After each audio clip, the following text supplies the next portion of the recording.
मेरा नाम कीर्तिका है। मैं गरीब फैमिली से बिलोंग करती थी। मेरे घर के हालात बहुत ज़्यादा ख़राब थे। फिर मुझे किसी ने एक नौकरी के बारे में बताया। ये नौकरी एक ऐसी नौकरी थी जिसके लिए सिर्फ और सिर्फ एक औरत की ज़रूरत थी। एक ऐसी औरत जो माँ बन चुकी हो और बच्चों का ख्याल रख सके। मुझे केयरटेकर की नौकरी मिली थी। मैं अपनी मालकिन के बेटे को ब्रेस्ट फीडिंग कराती थी तो कमरे के अंदर मालकिन का कम उम्र का देवर आकर खड़ा हो जाता था। उसे देखकर मुझे बहुत शर्म आती थी, लेकिन मैं कुछ नहीं कहती थी। बस हमेशा यही सोचती थी कि ये खुद ही मुझ पर नजर रखना बंद कर देगा, लेकिन उसकी हरकतें तो दिन ब दिन बढ़ती चली जा रही थी। मैं गरीब औरत थी और यहाँ पर नौकरी करने के मुझे ढेर सारे पैसे मिल रहे थे। इतने पैसे मिल रहे थे कि मेरे पति की 6 महीने की सैलरी मिलाकर भी इतनी नहीं होती थी जितनी कि मुझे यहाँ पर इस बच्चे का ख्याल रखने पर पूरे 1 महीने की सैलरी मिल रही थी।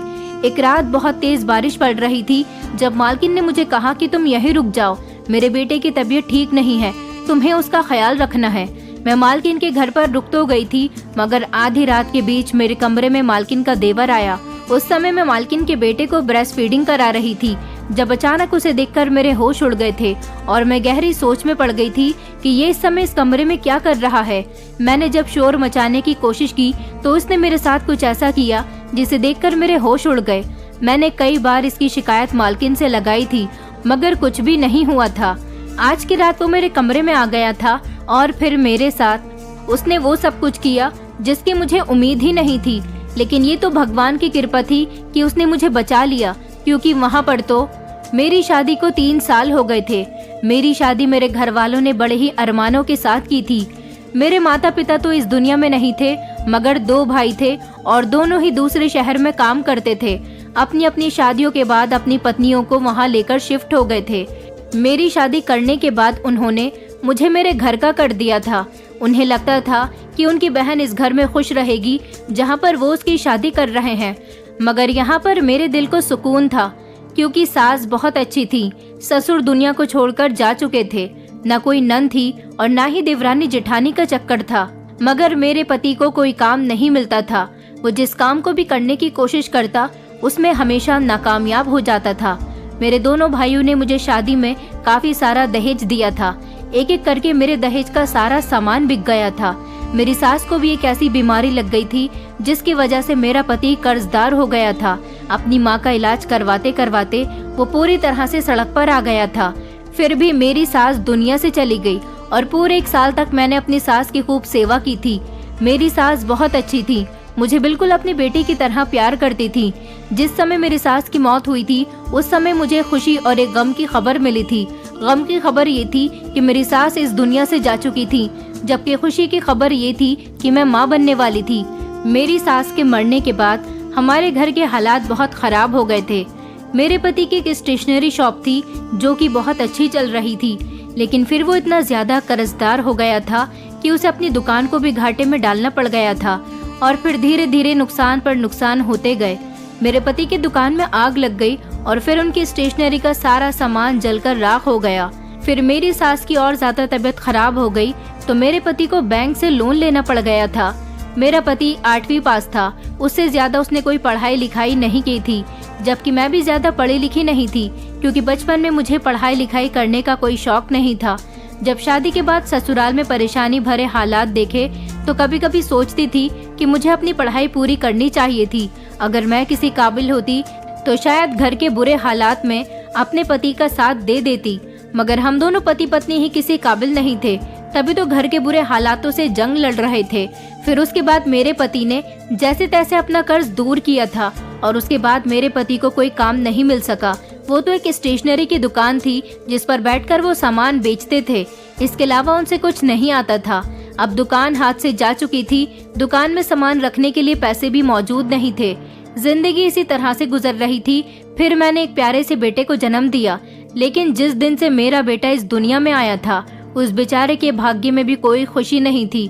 मेरा पति चपरासी की नौकरी करने लगा था। वहाँ के लोग उसे थोड़े बहुत पैसे और कपड़े दे दिया करते थे जो कि मेरे बच्चे के आ जाते थे। इस तरह ही हम लोग एक दूसरे के साथ अपना गुजारा कर रहे थे। घर के हालात दिन ब दिन बिगड़ते जा रहे थे।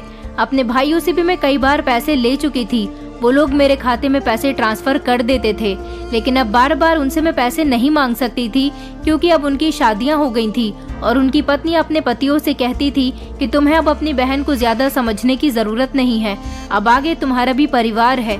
बहन की शादी कर दी, उसकी जिम्मेदारी से फ्री हो गए। उससे कहो कि अपनी गृहस्थी पर अपने आप ध्यान दे, अपने पति को काम पर भेजे या खुद कमाए। आखिर कब तक अपने भाइयों से मदद मांगती रहेगी? मुझे पता चल गया था कि मेरी भाभियों ने मेरे भाइयों के किस तरह से कान भरे हैं। ये बात सुनकर मुझे बहुत गुस्सा आया था, मगर मैं क्या कर सकती थी। भाभियाँ बिल्कुल ठीक कह रही थी। आखिर कब तक मेरे भाई मेरा बोझ उठा सकते थे? उन्होंने मेरी शादी कर दी थी, वो अपने फर्ज से अदा हो गए थे। इससे ज्यादा वो लोग मेरे लिए कुछ भी नहीं कर सकते थे। हालांकि मेरी शादी के बाद ही उन लोगों ने मेरी कई बार मदद की थी। मुझे अपने माता पिता की याद आती थी कि अगर आज मेरे माता पिता जिंदा होते तो शायद मेरी थोड़ी बहुत मदद वो भी कर देते, मगर माता पिता भी इस दुनिया से पहले ही जा चुके थे। ना तो मेरे पति का कोई था और ना ही मेरा अपना कोई था जिससे हम मदद मांग सकते थे। सिर्फ आस पड़ोसी ही थे जो हमारा थोड़ा बहुत साथ दे दिया करते थे। इसके अलावा हमारी जिंदगी बड़ी बदतर गुजर रही थी। मेरी सास जो कि इस दुनिया से जा चुकी थी, भले ही उनका घर छोटा था, लेकिन मरने से पहले उन्होंने ये घर अपने बेटे के नाम कर दिया था। मेरे पति की नज़र बार बार इस घर पर जाती थी। वो कहता था कि मैं इस घर को बेच देता हूँ, फिर हमारी परेशानियाँ दूर हो जाएंगी। मगर फिर इस घर को बेचने के बाद हम कहाँ जाते? अगर हम किराए पर जाते तो किराया कहाँ से देते?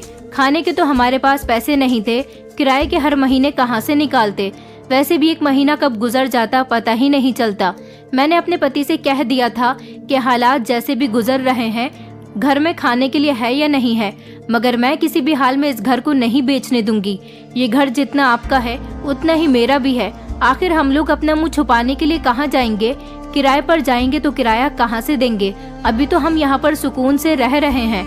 मैं नहीं चाहती कि किराए पर जाने के बाद हम अपना चैन और सुकून भी खत्म कर दें। मेरा पति सोच विचार करके इस बात पर गौर करता तो कहता कि तुम बिल्कुल ठीक कह रही हो। कुछ समझ नहीं आ रहा था कि क्या किया जाए। मेरे पति की सैलरी भी ज्यादा नहीं थी, उसे मामूली से पैसे मिला करते थे, क्योंकि जिस जगह पर वो चपरासी की नौकरी किया करता था वहाँ पर उसकी जगह भी काफी सारे चपरासी थे। इसलिए वहाँ पर चपरासियों को पैसे कम ही दिए जाते थे, क्योंकि वहाँ के मालिक को चपरासियों की ज्यादा जरूरत नहीं थी। मेरे पति ने वहाँ के मालिक के आगे हाथ जोड़े थे तो उसने मेरे पति को काम पर रख लिया था।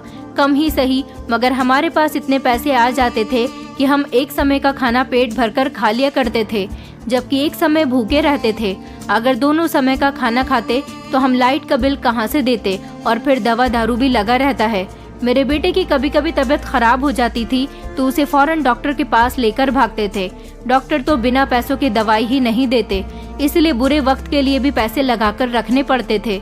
जिंदगी बड़ी मुश्किल से गुजर रही थी। मुझे अपनी इतनी परवाह नहीं रहती थी। मुझे सबसे ज्यादा परवाह अपने बेटे की थी, क्योंकि जिन हालात में हम जिंदगी गुजार रहे थे उसके हिसाब से तो मैं अपने बेटे की परवरिश ठीक से नहीं कर पा रही थी, क्योंकि मेरे दूध के अलावा उसे कुछ भी खाने को नहीं मिलता था। देखते ही देखते वो 1 साल का हो गया था। हमें पेट भर के भी खाना नहीं मिलता था। मैं चाहती थी कि मैं अपने बेटे को खूब पढ़ाऊंगी और उसे किसी काबिल बनाऊंगी, ताकि जब उस पर बुरा समय आए तो उसे हमारी तरह जिंदगी ना गुजारनी पड़े, बल्कि वो अपनी काबिलियत के बलबूते पर कभी बुरा वक्त आने ही न दे। भगवान किसी को भी गरीबी के इतने बुरे दिन ना दिखाए जिस तरह के दिन हमारे गुजर रहे थे। एक दिन हमारे घर पर मेरे पति के दोस्त की पत्नी आई थी। कभी कभी वो हमारे घर पर आ जाया करती थी। उसे पता था कि हम बहुत परेशानी से गुजर रहे हैं, इसलिए वो अपने और अपने बच्चों के पुराने कपड़े हमारे घर ले आती थी। मैं उसे रो रो कर अपने घर की परेशानी के बारे में बता रही थी। मैंने कहा, मेरे लायक तो कोई ऐसी नौकरी भी नहीं है जिसको मैं कर सकूं। मेरा छोटा बच्चा है और इसके होते हुए मैं लोगों के घरों में झाड़ू बर्तन भी नहीं कर सकती। वो मुझसे कहने लगी कि तुम्हारे लिए एक नौकरी है जिसे तुम चाहो तो अपने बेटे को वहाँ ले जाने के बाद भी कर सकती हो। मैंने कहा, आखिर ऐसी कौन सी नौकरी है, मुझे जल्दी बताओ। मैं तो कैसा भी काम करने के लिए तैयार हूँ, बस मैं चाहती हूँ कि मेरे पास इतने पैसे आ जाया करें कि हम पर किसी का कर्ज न हो और हमारा कर्ज भी आसानी से निकल जाए। तो वो मुझसे कहने लगी कि हाँ, जिस घर की नौकरी के बारे में मैं तुम्हें बता रही हूँ, वहाँ जाने के बाद तो तुम माला माल हो जाओगी, क्योंकि उस औरत को अपने बेटे के लिए केयर टेकर की जरूरत है। मैंने उससे कहा कि मेरे पास तो पहले से ही अपना बेटा है, भला मैं किसी दूसरे बच्चे का ख्याल कैसे रख सकती हूँ।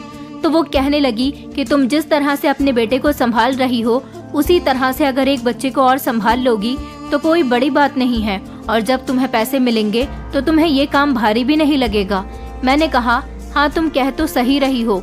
वो कहने लगी कि मैं तुम्हें एड्रेस दे देती हूँ, अगर तुम चाहो तो वहाँ जाकर उस घर की मालकिन से बात कर लेना, वो औरत तुम्हारा काम अच्छा देखकर तुम्हें ज्यादा पैसे भी दे सकती है। मैंने उसे उस जगह का एड्रेस तो ले लिया था जहाँ पर मुझे नौकरी पर जाना था। मेरे पति के दोस्त की पत्नी हमारे घर से चली गई थी।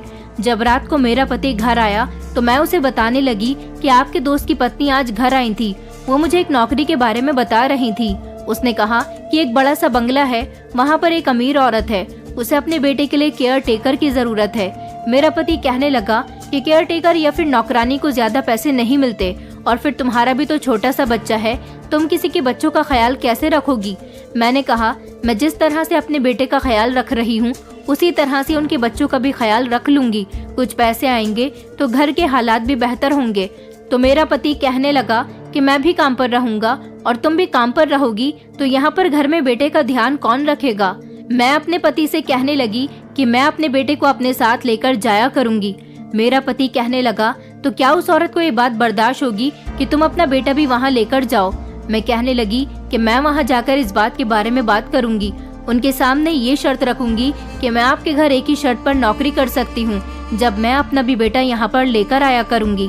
तो मेरा पति कहने लगा, हाँ तुम बिल्कुल सही कह रही हो। मैंने कहा, अगर वो लोग मेरी इस शर्त को मान जाते हैं तभी मैं उनके यहाँ पर नौकरी करूंगी। मेरा पति कहने लगा, हाँ मैं भी नहीं चाहता कि तुम मेरे बेटे से अपना ध्यान हटा लो, अभी हमारा एक ही तो बच्चा है और हम इसे इतना प्यार करते हैं कि ये हमें जान से प्यारा है, इसलिए मैं नहीं चाहता कि तुम अपना ध्यान अलग कर लो। मैंने अपने पति से कहा कि जितना प्यार आप इससे करते हो उतना ही प्यार मैं भी करती हूँ, मैं भी अपने बेटे से अलग नहीं होना चाहती, मगर हमारी मजबूरियाँ ऐसी आ गई हैं कि मैं क्या करूँ, मुझे इस नौकरी को जैसे तैसे करना ही पड़ेगा। मेरा पति कहने लगा कि तुम कल जाकर पहले बात कर आओ, उसके बाद ही कोई डिसीजन लेना। मैंने कहा, अच्छा ठीक है। इस तरह मैं अगले दिन अपने पति के दोस्त की पत्नी के बताए गए एड्रेस पर चली गई। यहाँ पर मेरी आंखें चौंक रही थी कि ये बहुत बड़ा बंगला था, बाहर से जितना खूबसूरत था अंदर से भी उतना ही खूबसूरत बना हुआ था। मैं घर के अंदर गई तो मैंने देखा कि एक औरत सोफे पर बैठी हुई अखबार पढ़ रही है। मुझे दरवाजे पर ही एक नौकरानी ने रोक लिया था और वो कहने लगी कि तुम कौन हो। तो मैंने उसे बताया कि मुझे यहाँ पर केयरटेकर की नौकरी के लिए बुलाया गया है। उसने मुझे अंदर जाने की परमिशन दे दी। जो औरत सोफे पर बैठी हुई थी शायद वो इस घर की मालकिन थी, क्योंकि देखने में काफी सुंदर और अच्छी लग रही थी। मैं उस औरत के पास चली गई। उसने मुझे अपने सामने बैठने के लिए कहा। मैं गोद में अपने बेटे को लेकर गई थी तो वो मुझसे कहने लगी कि ये तुम्हारा बेटा है। मैंने कहा जी। तो वो कहने लगी, क्या सुधा ने ही तुम्हें केयरटेकर की नौकरी के लिए भेजा होगा। मैंने कहा जी, उन्होंने ही मुझे भेजा है, दरअसल वो मेरे पति के दोस्त की पत्नी है। तो वो कहने लगी, अच्छा तो क्या तुम मेरे बेटे को संभाल सकती हो। मैंने कहा जी, मैं आपके बेटे को अच्छी तरह से संभाल सकती हूँ। वो औरत कहने लगी, सिर्फ तुम्हें मेरे बेटे को संभालना नहीं है, उसके सारे काम भी तुम्हें ही करने हैं, बल्कि उसको अपना दूध भी पिलाना है, क्योंकि मैंने सुधा से कहा था कि मुझे एक ऐसी ही औरत की जरूरत है जो मेरे बेटे को संभालने के साथ साथ मेरे बेटे को दूध भी पिला सके। तुम्हारे पास बेटा है, तुम उसे दूध पिलाती हो, तो इसीलिए मेरे बेटे को भी पिला सकती हो, तभी सुधा ने तुम्हें इस नौकरी के बारे में बताया है। मैंने कहा, लेकिन उन्होंने मुझे ये नहीं बताया था कि मुझे आपके बेटे को दूध भी पिलाना पड़ेगा। मैं कहने लगी, मालकिन मैं एक गरीब औरत हूँ, हम लोग खाना भी एक समय का ही खाते हैं। मेरा बेटा मेरा दूध पीता है, उसका पेट तभी भरता है, उसके अलावा उसे कुछ भी खाने का नसीब नहीं होता। तो इस हालत में भला मैं आपके बेटे को भी दूध पिलाऊंगी तो मेरे बेटे की सेहत खराब होगी और साथ साथ मेरी सेहत पर भी असर पड़ सकता है। मालकिन कहने लगी कि उस बात की तुम फिक्र मत करो, जब तुम हमारे यहाँ केयर टेकर की नौकरी करोगी, मेरे बेटे को ब्रेस्ट फीडिंग करवाओगी, तो फिर हम तुम्हारे खाने पीने का ध्यान रखेंगे, तुम्हें यहाँ पर रहते हुए कोई परेशानी नहीं होगी। मैं दिल ही दिल में सोचने लगी कि कहीं ऐसा ना हो जाए कि मालकिन के बेटे की परवरिश करते करते या उसको दूध पिलाने से मेरे बेटे का हक मुझसे कम हो जाए, वो मेरी ममता के लिए तरसे। मुझे ये काम बहुत सोच समझकर करना था। मालकिन ने जब मुझे खोया हुआ देखा तो कहने लगी कि क्या सोच रही हो, देखो मैं तुम्हें 1 महीने के 50,000 रुपए दूंगी और अलग से तुम्हें खाना भी दिया करूंगी। मेरा ड्राइवर तुम्हें तुम्हारे घर से ले आया करेगा और ड्राइवर ही तुम्हें यहाँ से तुम्हारे घर छोड़कर आया करेगा। तुम मेरा काम जितना आसान कर दोगी, मैं तुम्हारी जिंदगी को उतना ही बेहतर कर दूंगी। मैंने मालकिन से कहा कि मैं आपको अपने पति से पूछकर बताती हूँ। मालकिन कहने लगी कि ठीक है, मैं तुम्हें कल तक का समय देती हूँ, तुम अपने बेटे को भी यहाँ पर ला सकती हो, मुझे कोई परेशानी नहीं है। मैं मालकिन की बात सुनकर बहुत खुश हो गई थी, क्योंकि मैं उनसे ये बात करने ही वाली थी, लेकिन उन्होंने तो खुद ही ये बात कह दी थी। मैं उनसे कल तक का समय मांगकर घर आ गई थी। जब मैंने अपने पति को पूरी बात बताई तो मेरा पति कहने लगा कि इससे अच्छी क्या बात है, मालकिन तुम्हें खाने के लिए खाना भी दिया करेगी और फिर तुम्हारे तो पैसे भी इतने हैं, तुम्हें तो वहाँ सैलरी भी इतनी अच्छी मिल रही है जितनी मेरी 6 महीने की मिलाकर भी नहीं बनती। तुम वहाँ पर नौकरी करना शुरू कर दो, धीरे धीरे हमारे घर के हालात बदल जाएंगे। मेरे पति ने कहा कि मुझे कोई ऐतराज नहीं है इस नौकरी से, बस इतना ध्यान रखना कि मालकिन के बेटे का ख्याल रखते रखते तुम्हें हमारे बेटे का भी ख्याल रखना है। ऐसा ना हो कि तुम पैसों के लालच में आकर अपने बेटे को ही भूल जाओ। मैं अपने पति से कहने लगी कि आप ये किस तरह की बातें कर रहे हो, ये जितना आपका बेटा है उतना ही मेरा बेटा भी है और मैं अपने बेटे से बहुत प्यार करती हूँ। भला मैं दूसरी औरत के बच्चे के लिए अपने बच्चे को कैसे भूल सकती हूँ। मैंने बता दिया था कि मालकिन ने खुद ही ये बात कह दी कि तुम अपने बेटे को भी यहाँ पर ला सकती हो। मेरे बेटे के साथ साथ तुम अपने बेटे का भी ख्याल रख सकती हो, आखिर तुम उसकी माँ हो और मैं किसी भी माँ को उसके बच्चे से दूर होते हुए नहीं देख सकती। मेरा पति कहने लगा कि आखिर ऐसी भी क्या बात है, मालकिन को अगर अपने बेटे की इतनी ही फिक्र है तो वो उसका ख्याल खुद क्यों नहीं रखती, आखिर उसे केयर टेकर रखने की जरूरत क्यों पड़ गई। और तो और वो एक गरीब औरत से अपने बेटे को ब्रेस्ट फीडिंग भी करवाना चाहती है। मैंने कहा ये बात तो मुझे वहाँ काम करने के बाद ही पता चलेगी, क्योंकि इस बारे में मालकिन ने मुझे कुछ नहीं बताया कि मैं उनके बेटे को दूध क्यों पिलाऊं। इस तरह अगले दिन मैं मालकिन के घर काम करने के लिए चली गई थी। मालकिन ने मुझे अपने बेटे की सारी जिम्मेदारी सौंप दी थी। मैंने देखा था कि मालकिन कंप्यूटर के आगे बैठकर सारा दिन काम में लगी रहती थी और शायद उसकी किसी बीमारी की दवाई भी चल रही थी। वो अपने बेटे को ज्यादा गोद में भी नहीं लेती थी। मालकिन का बेटा मेरे बेटे से 4 महीने छोटा था, वो सिर्फ अभी 2 महीने का था और इतने छोटे बच्चे की देखरेख बड़े संभाल कर की जाती है। एक दिन मैंने बातों ही बातों में मालकिन से पूछ लिया कि आखिर आप खुद अपने बेटे को ब्रेस्ट फीडिंग क्यों नहीं कराती। मेरी बात सुनकर वो कहने लगी कि तुम्हारा मुझसे ये सवाल करना बिल्कुल जायज है। उन्होंने मुझे बताया कि बेटे के जन्म के बाद मुझे एक ऐसी बीमारी हो गई जिसकी वजह से मैं अपने बेटे को ब्रेस्ट फीडिंग नहीं करा सकती और उसके ज्यादा करीब नहीं जा सकती, क्योंकि वो मासूम बच्चा है और वैसे भी बच्चे तो जल्दी बीमार हो जाते हैं। लेकिन मेरा इलाज चल रहा है, जैसे ही मैं ठीक हो जाऊंगी तो अपने बेटे के करीब आने की कोशिश करने लगूंगी। उन्होंने कहा कि मेरी शादी के 3 साल बाद ये बच्चा हुआ। मैं नहीं चाहती कि मैं अपनी बीमारी का थोड़ा सा भी असर अपने बेटे पर होने दूं, जिसकी वजह से वो बेचारा बच्चा बीमार हो जाए। और उन्होंने ये भी कहा कि मैं अपने बेटे को तकलीफ में नहीं देख सकती। यही वजह है कि मैंने दिल पर पत्थर रखकर तुम्हें घर में रखा और तुम मेरी ही आंखों के सामने मेरे बेटे को दूध पिलाती हो। एक माँ ये बात कभी भी बर्दाश्त नहीं कर सकती कि उसके बेटे के दूध का हक उसे वो नहीं बल्कि कोई दूसरी औरत दे।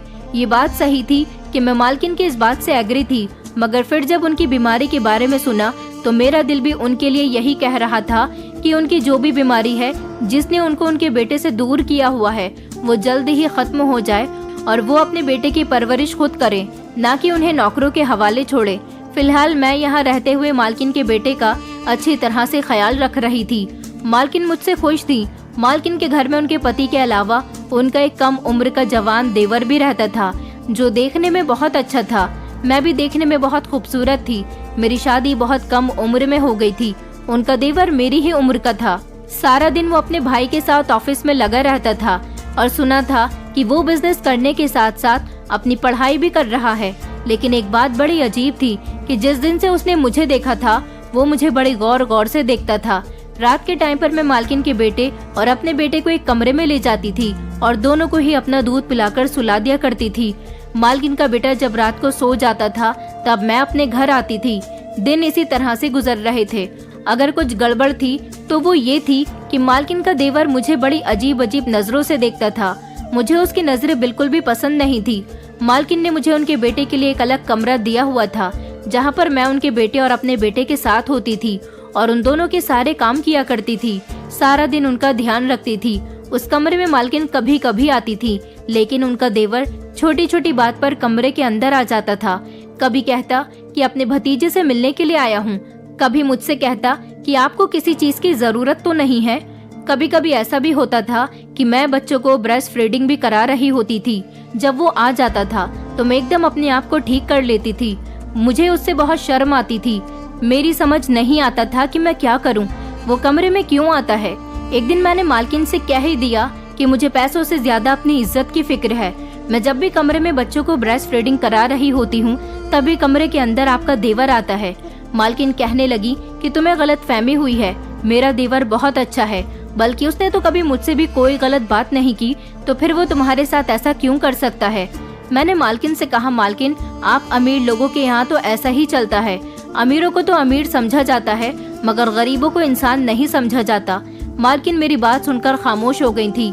आज फिर से जब मैं मालकिन के बेटे को ब्रेस्ट फीडिंग करा रही थी तब वो अचानक कमरे के अंदर आ गया। मैंने मालकिन के बेटे को सुला दिया था और मालकिन के देवर से कहा कि तुम क्यों हर बार कमरे के अंदर आ जाते हो। तुम जानते हो कि कमरे का दरवाजा बंद होता है, लेकिन तुम फिर भी दरवाजा बिना नॉक किए कमरे के अंदर आ जाते हो। वो मेरी बात सुनकर कहने लगा कि अगर आपको मेरी इस हरकत का बुरा लगा हो तो मैं आपसे माफी मांगता हूँ। आइंदा मैं ऐसा कुछ भी नहीं करूँगा। मुझे लगा कि शायद उसे मेरी इस बात की समझ आ गई है, आगे वो कभी ऐसा नहीं करेगा, मगर वो अपनी हरकत से बाज नहीं आया था। वो फिर से कमरे के अंदर आ गया था और मुझे उससे एक अजीब सी झिझक महसूस होती थी। मैंने फिर से मालकिन से शिकायत की तो मालकिन ने कहा कि मैं अपने देवर से बात करती हूँ, आखिर वो तुम्हारे कमरे में क्यों जाता है। मालकिन ने शायद अपने देवर से बात की थी तो उसने मालकिन को यही बताया था कि मेरी कोई गलत नीयत नहीं है, मगर मेरा मतलब ये था कि अगर उसकी कोई गलत नीयत नहीं है तो उसे कमरे में आने की क्या जरूरत थी। वो जानता था कि एक माँ अपने बच्चों का ख्याल किसी भी तरह से रख सकती है और किसी भी हालत में उसे ब्रेस्ट फीडिंग करा सकती है, तो उसको हर बार कमरे में आने की क्या जरूरत होती थी। शायद मालकिन ने उसे डांट दिया था, इसलिए वो बड़ा उदास उदास सा रहने लगा था, लेकिन मैं बड़ी खुश थी। पता नहीं किस तरह का अजीब इंसान था। औरत को ऐसी हालत में देखने का आदी तो नहीं था, मगर वो तो एक कम उम्र का लड़का था, उसे ऐसी हरकतें करनी नहीं चाहिए थी। मुझे मालकिन के बेटे का ख्याल रखते हुए 1 महीना हो गया था। मुझे यहाँ पर खाने के लिए अच्छा से अच्छा खाना दिया जाता था। नौकरानी बार बार मेरे लिए कभी जूस लेकर आती तो कभी फ्रूट्स लेकर आती, कभी दूध और ड्राई फ्रूट्स लेकर आती। कहती कि मालकिन का कहना है कि तुम अपना अच्छा खान पान रखोगी तो उनका बेटा भी सेहतमंद रहेगा। मैं यहाँ पर आने के बाद बहुत बेफिक्र थी। अपने घर में तो मैं प्योर दूध की चाय भी नहीं पीती थी। हमेशा मैं आधा कप दूध में ढेर सारा पानी मिलाया करती थी जब हम दोनों पति पत्नी चाय पिया करते थे, लेकिन यहाँ पर तो मुझे दूध का गिलास भर के दिया जा रहा था। मैं यहाँ पर बहुत खुश थी और धीरे धीरे मैं सेहतमंद भी होती जा रही थी। मेरे घर में भी अच्छे खासे पैसे आने लगे थे। सब कुछ धीरे धीरे ठीक हो रहा था। मेरा पति भी खुश था। एक रात अचानक बहुत तेज बारिश पड़ने लगी थी। मैं रात को 10 बजे तक अपने घर जाया करती थी, लेकिन बारिश 9:30 बजे ही पड़ना शुरू हो गई थी। मुझे बारिश रुकने का इंतजार करते करते काफी देर हो गई थी जब मालकिन ने मुझसे कहा कि आज रात तुम अपने घर मत जाओ, मेरे बेटे की भी तबीयत ठीक नहीं है और बारिश भी पड़ रही है। मालकिन के कहने पर मैं उनके घर रुकने के लिए तैयार हो गई थी। मैंने अपने पति से भी यहाँ रुकने की परमिशन मांगी तो उसने मुझे परमिशन दे दी थी। उस रात मालकिन के बेटे को मैंने बिस्तर पर सुला दिया था, जबकि अपने बेटे को मैं ब्रेस्ट फीडिंग करा रही थी, जब अचानक मालकिन का देवर कमरे के अंदर आ गया और मुझसे कहने लगा कि मुझे आपसे कुछ बात करनी है। उसको कमरे में अचानक से देखकर मैं बहुत चौंक गई थी। मैंने कहा कि तुम्हारी हिम्मत कैसे हुई कमरे के अंदर आने की। वो मेरी बात सुनकर कहने लगा कि तुम घबराओ नहीं, मुझे तुमसे कुछ बात करनी है। मैंने उससे कहा कि ये तुम कमरे के अंदर क्यों घुसे चले आ रहे हो और धीरे धीरे मेरे करीब क्यों आ रहे हो। वो कहने लगा, बस मैं तुमसे कुछ बात करना चाहता हूँ, प्लीज तुम एक बार मेरी बात तो सुन लो। मुझे उसका ये मतलब बड़ा ही अजीब और डरावना लगा था। मैं जोर जोर से चिल्लाने लगी थी इससे पहले कि सब लोग कमरे के अंदर आ जाते। वो मेरे शोर की आवाज सुनकर कमरे से बाहर निकल गया। थोड़ी देर के बाद मेरी मालकिन और मालिक कमरे में आए तो मैंने उनको बता दिया कि मालकिन, आपकी नौकरी से जरूरी मेरे लिए मेरी इज्जत है। मेरा पति मुझे यहाँ पर बड़े भरोसे के साथ नौकरी करने के लिए भेजता है। मैं यहाँ पर रहते हुए अपनी इज्जत खराब नहीं करना चाहती। मैं यहाँ से नौकरी छोड़कर अभी और इसी समय जा रही हूँ। मालकिन कहने लगी कि तुम ये कैसी बातें कर रही हो, कौन तुम्हारी इज्जत खराब कर रहा है। तुम नौकरी छोड़ दोगी तो मेरे बेटे का क्या होगा। मैंने कहा कि मैं कुछ नहीं जानती, मैं इसी वक्त ये नौकरी छोड़कर जा रही हूँ। जल्दी से ड्राइवर को बुलाओ और उससे कहो कि वो मुझे और मेरे बेटे को मेरे घर छोड़ आए। आपका देवर मुझे बिल्कुल भी पसंद नहीं है, वो मेरे करीब आने की कोशिश करता है। मेरी मालकिन का पति कहने लगा कि ये लड़की किस तरह की बातें कर रही है, मेरा भाई बहुत शरीफ है, वो इसके साथ गलत हरकत कैसे कर सकता है, ये मेरे भाई पर इल्जाम लगा रही है। मैंने कहा लेकिन आपके भाई ने मेरे साथ गलत हरकत करने की कोशिश की है। धीरे धीरे वो मेरे करीब आ रहा था। मैंने शोर मचाया तो भाग गया। मैं यहाँ अब 1 मिनट भी नहीं रुकूंगी और न ही मुझे यहाँ पर नौकरी करनी है। मालकिन भी मुझसे गुस्से में बात कर रही थी, कह रही थी कि सच में मेरा देवर बहुत अच्छा है, वो तुम्हारे साथ कभी कुछ गलत नहीं कर सकता, तुम उस पर इल्जाम लगा रही हो। मैंने कहा बस करो मालकिन, मुझे आपसे ये पैसे नहीं चाहिए। ऐसी नौकरी मुझे नहीं करनी जहाँ पर मेरी इज्जत खराब होने का मुझे डर हो। और आपका देवर जब मैं बच्चों के साथ समय बिता रही होती हूँ तभी यहाँ पर क्यों आता है? वो हर बार मुझसे अकेले में मिलने का मौका ढूंढता रहता है। मुझे उसकी नीयत ठीक नहीं लगती और आप मेरी बात पर यकीन क्यों करोगी? वैसे भी लोग सबसे पहले अपने घर वालों की बात पर ही यकीन करते हैं, बाहर वालों की बात पर तो उन्हें यकीन ही नहीं आता। मालकिन मुझे बार बार रोक रही थी कि मेरा बेटा तुम्हारे बिना कैसे रहेगा, आज रात प्लीज यहाँ रुक जाओ, उसकी तबीयत ठीक नहीं है। लेकिन मैंने अपनी मालकिन की कोई बात नहीं सुनी, अपने बेटे को गोद में उठाया और ड्राइवर के साथ अपने घर आ गई थी। आधी रात में मेरे पति ने जब मुझे घर आते हुए देखा तो पूछने लगा कि क्या हुआ, तुम घर कैसे आ गई, तुम तो वहाँ पर रुकने वाली थी। मैंने अपने पति को कुछ भी नहीं बताया। मैं खामोशी से बिस्तर पर आकर लेट गई थी और अपने बेटे को भी सुला दिया था। मगर मैं मन ही मन ये सोच रही थी कि वहाँ नौकरी करने से मुझे बहुत फायदा था। लेकिन फिर मैंने ये सोचा कि अगर मेरी इज्जत को कोई दाग लग गया तो मैं किसी को मुंह दिखाने लायक नहीं रहूंगी। इज्जत नीलाम होने से गरीबी के दिन गुजारना बेहतर है। भगवान एक न एक दिन हमारे अच्छे दिन जरूर लाएगा, लेकिन इज्जत अगर एक बार चली जाती है तो दोबारा वापस नहीं आती। कई दिन इसी तरह से गुजर गए थे। मालकिन मुझे बार बार फोन करके नौकरी पर वापस बुला रही थी, मगर मैं नहीं गई। उनका यही कहना था कि जल्द से जल्द घर आ जाओ, मेरे बेटे की तबीयत ठीक नहीं है, मैं अपने बेटे का ख्याल नहीं रख सकती, वो रो रहा है, तुम्हें याद कर रहा है। मगर मैंने उनकी एक न सुनी। 2 दिन बाद मेरा पति सब्जी लेने के लिए घर से निकला था। 4 घंटे हो गए थे मगर अभी तक घर में वापस नहीं आया था। मैं अपने पति के लिए बहुत परेशान हो रही थी जब अचानक मुझे खबर मिली कि मेरे पति का एक्सीडेंट हो गया तो मेरे पैरों तले से जमीन निकल गई। आसपास के लोगों ने मेरे पति को अस्पताल में एडमिट करवा दिया था। मैं अपने बेटे को गोद में लेकर जल्दी से अस्पताल चली गई। डॉक्टर ने बताया कि मेरा पति इस दुनिया से जा चुका है। ये खबर सुनकर मेरे तो होश उड़ गए थे। मैं फूट फूट कर रो रही थी। मेरे पति के अलावा मेरा इस दुनिया में कोई सहारा भी नहीं था। भले ही मैं गरीबी की जिंदगी गुजार सकती थी, मगर अकेले जिंदगी गुजारना मेरे लिए बहुत मुश्किल था। मेरा मासूम सा छोटा सा बच्चा था, उसके सर से पिता का साया उठ गया था।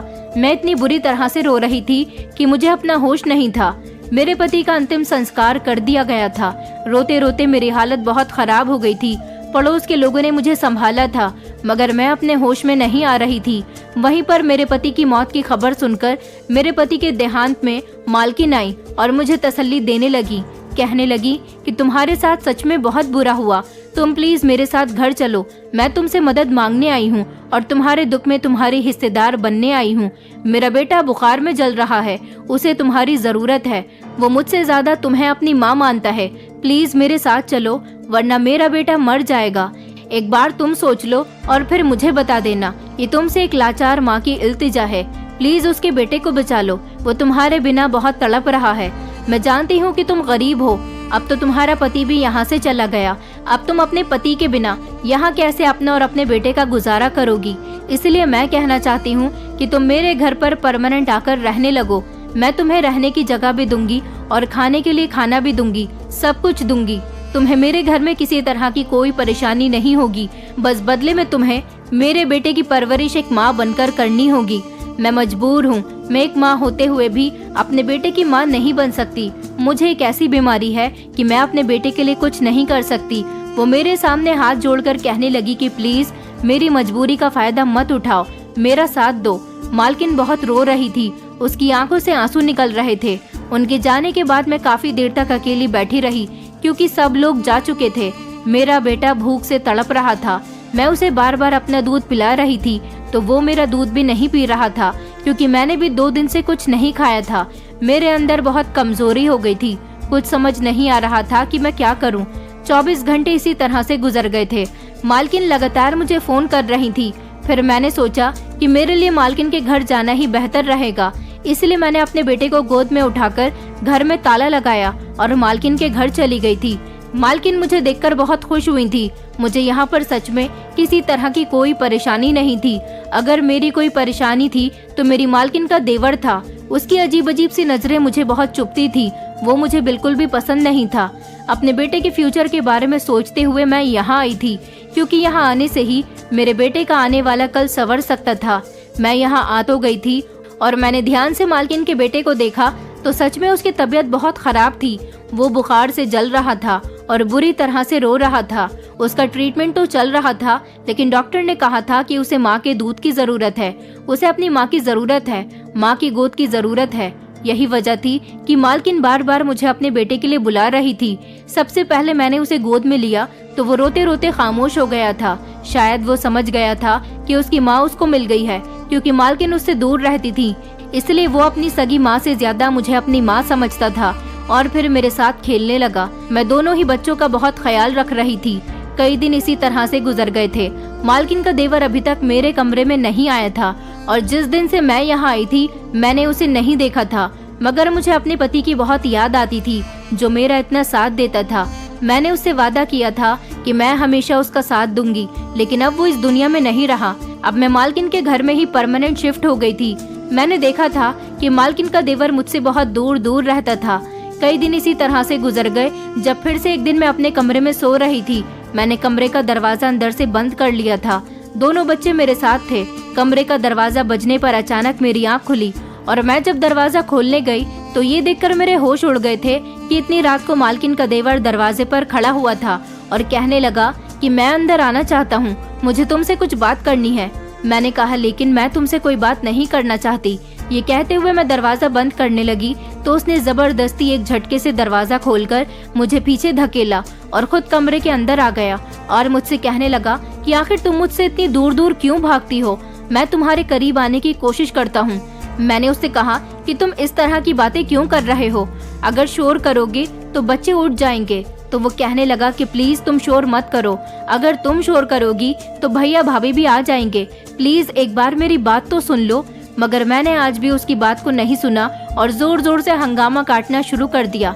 मालकिन और मालिक शोर सुनकर जब कमरे के अंदर आए तो मैंने उन्हें उनके देवर का असली रूप दिखा दिया था और कहा था कि ये रात के इस समय मेरे कमरे में क्या कर रहा है और बार बार मेरे करीब आने की कोशिश करता है।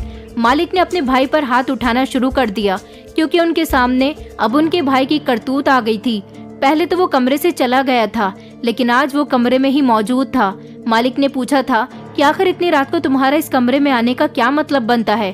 उनका भाई उन्हें कुछ बताना चाह रहा था, लेकिन उन्होंने इसकी कोई बात नहीं सुनी। जब मालकिन ने अपने पति को रोका और कहा कि मैं बताती हूँ आपको कि सच क्या है, उन्होंने मुझसे कहा कीर्तिका, दरअसल मेरा देवर वंश तुमसे बहुत प्यार करता है।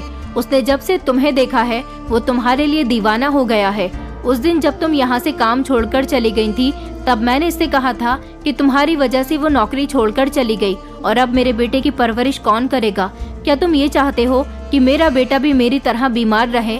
फिर उसने मुझे एक ऐसी बात बताई कि मेरे होश उड़ गए थे। वंश ने मुझे बताया था कि वो तुमसे प्यार करता है और तुमसे शादी करना चाहता है। मैंने वंश को समझाया था कि तुम शादीशुदा हो, तुम दोनों का एक होना पॉसिबल नहीं है, उसके पास एक बच्चा भी है। मेरी बात सुनकर वंश खामोश हो गया था और उसने मुझसे वादा किया था कि वो कभी तुम्हें तंग नहीं करेगा और उसके बाद तुम यहाँ नहीं आई। अब जब तुम यहाँ आई हो तो तुम्हारा पति भी इस दुनिया से जा चुका है। ये तुमसे पहले ये बात करना चाहता था कि ये तुमसे शादी करना चाहता है, लेकिन जब उसने मुझसे वादा किया था कि अब वो तुम्हें तंग नहीं करेगा, अब तुम्हारा पति भी इस दुनिया में नहीं है, तो वंश तुमसे ये बात करने आया था कि अब वो अगर तुम्हें शादी के लिए प्रपोज करेगा तो तुम मान जाओगी। ये तुमसे शादी करना चाहता है क्योंकि अब तुम्हारा पति नहीं है, तुम अकेली हो गई हो। ये तुम्हें सहारा देना चाहता है। मेरी मालकिन का पति कहने लगा, तुम ये किस तरह की बातें कर रही हो? क्या ये लड़की मेरे भाई की पत्नी बनेगी? वंश इस बात पर अपने भाई पर चिल्लाने लगा और कहने लगा, भाई आप ये कैसी बातें कर रहे हो? अगर कीर्तिका गरीब है तो मुझे कोई प्रॉब्लम नहीं है, मुझे तो कीर्तिका की अच्छाइयाँ और मासूमियत भा गई है। मैं उसकी खूबसूरती पर फिदा नहीं हुआ, बल्कि उसकी मासूमियत पर फिदा हुआ हूँ कि वो कितनी अच्छी लड़की है जो अपने पति के साथ इतनी गरीबी में गुजारा करती रही। मैं उसके कमरे में सिर्फ उससे बात करने के लिए जाता था तो उसे ऐसा लगता था कि मैं उसे गंदी नजर से देख रहा हूँ। मैंने उसके अंदर की अच्छाई देखी है कि इतना गरीब होने के बावजूद भी उसे अपनी इज्जत की हिफाजत अच्छी तरह से करनी आती है। वो यहाँ के पैसों को अपनी इज्जत से नहीं तोड़ रही थी। अगर इसकी जगह शायद कोई और लड़की होती तो पैसों की वजह से कभी नौकरी छोड़कर नहीं जाती। कीर्तिका सच में बहुत खुददार लड़की है। यही वजह है कि मैं उससे प्यार करता हूँ और शादी करना चाहता हूँ।